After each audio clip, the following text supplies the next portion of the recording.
sidaad ogtihiin waxaan ballan qaadnay in 2020ka dalka uu galo qof iyo cod inuu galo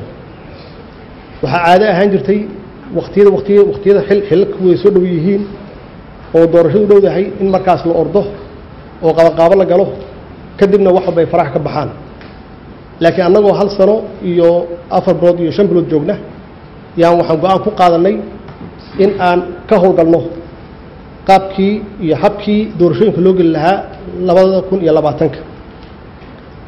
arrintaani waxay ku timid midnimo iyo leadership hoggaan sax ah oo ka yimid dhanka dowlad goboleedyada aad iyo aad ayaan uga mahadcelinayaa sida aan kulligeen isugu xilqaanay oo aan uga gaarnay go'aan inaan bilowno hadda oo aan ka shaqeyno sidii annagu masiirka ummadda Soomaaliyeed aysan gacanteena uga bixi lahayn oo aan u bilowno sidii aan ummadda Soomaaliyeed uga ballan qaadnay in uu noqdo electionka 2020ka mid qof walba oo Soomaaliyeed uu ka qayb qaato oo hanaan hufan oo transparency ah uu dhaco arrimaha dhaqaalaha waxa weeye sidii aan kheyraadka u qaybsan lahayn oo iyada labada arrimoodba waxay ku xiran yihiin dhamaystirka dastuurka qabyada ah ee noo yaala oo haddaanan heshiis laga gaarin labadan arrimood ay nagu adkaan karto inaan dhamaystirno dastuurka arrintan marka wadaaga maxaan ku raahdaa kheyraadka ee dhex yaala ama resource sharingka iyada naftigeeda aad iyo aad ayaan uga mahadcelinayaa maxaa yeelay dadkeennu muddo badan bay dhibaato ku jireen wax alla wixii kheyraad aan leenahay annagoon heshiis ka gaarin cid imaan karta ma jirto marka taasna runtii waxay la tahay waa guulo waaweyn aan gaarnay oo taariikhi ah inaan isla gaarno taasna iyada naftigeedu waxay ahayd midnimo dhexdeena ah iyo wada shaqeyn runtii noo bilaabatay waxaan rabaa oo kale inaan halkan uga mahadceliyo ra'iisul wasaaraha oo isaga naftiisa ka shaqeeyay arrimaha dhaqaalaha oo na gaarsiiyey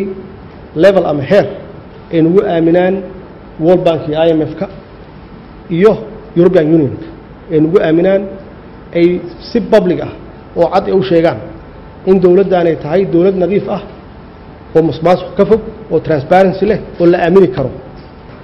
taasna kuma imaanin si sahal kuma imaanin waxay ku timid shaqo badan oo ra'iisul wasaaraha iyo xukuumaddiisa ay sameeyeen taas macnaheedu waxay tahay wada shaqeynta dhexdeena ah inaan runtii gaarsiin karno dalkan horumar cad inaan gaarsiin karno wada shaqeyntaas oo runtii horeyna noogu jirtay maantana aan ku ballanay inaan xoojinno si aan ummadeena ugu adeegno waxaan ku soo gabagabeynayaa shacabka Soomaaliyeed aan u sheegayaa dowlad goboleedyada iyo dowladda federaalka ah inay hal isku yihiin wax walba oo masiirka dalka ahna aan ka wada tashan doono go'aanadan qaadanno aan u gudbin doono ama aan dib ugu soo celin doono baarlamaanka si ay u ansixiyaan oo ay u sharciyeeyaan haduu Ilaahay yiraahdo laakiin wax alla wixii maxaan ku raahdaa haday noqoto amni haday noqoto siyaasad iyo haday noqoto dhaqaale waxaan ku ballanay inaan si joogto ah oo loo bilaah meeshii 3 bilood aan isku arki jirnay aan soo aragno si aan u qorsheeno maxaan ku raahdaa si aan u qorsheeno waxqabadka iyo waxaan doonaynaa inaan qabanno haduu Ilaahay yiraahdo saas darteed shirkaan maanta nagu soo gabagaboobay waa xiran yahay wassalaamu calaykum waraxmatullaahi wabarakaatuh